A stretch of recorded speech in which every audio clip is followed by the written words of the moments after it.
আপনার মন একটি চুম্বকের মতো। আপনি যদি আশীর্বাদ নিয়ে ভাবেন, তাহলে আপনি সেই আশীর্বাদগুলোই আকর্ষণ করবেন। আর যদি সমস্যা নিয়ে ভাবেন, তাহলে সমস্যাগুলোকেই আকর্ষণ করবেন। তাই সব সময় ভালো চিন্তা করুন এবং সব সময় ইতিবাচক থাকুন।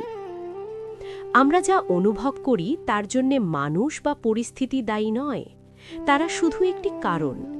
আমাদের চিন্তা, অনুভূতি ও আচরণই আমাদের প্রতিক্রিয়া, যেগুলো আমরা নিজেরাই তৈরি করি এবং বেছে নিই।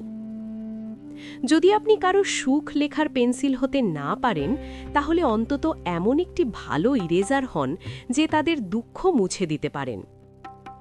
কখনো অহংকার বা গর্বে নিজের মাথা উঁচু করবেন না। মনে রাখবেন, স্বর্ণপদক বিজয়ীরা তখনই পদক পায় যখন সে নিজের মাথা নত করে। যদি আপনি কারো সাহায্য করেন আর তার বদলে কিছু পাওয়ার আশা করেন, তাহলে আপনি দয়া করছেন না, আপনি ব্যবসা করছেন।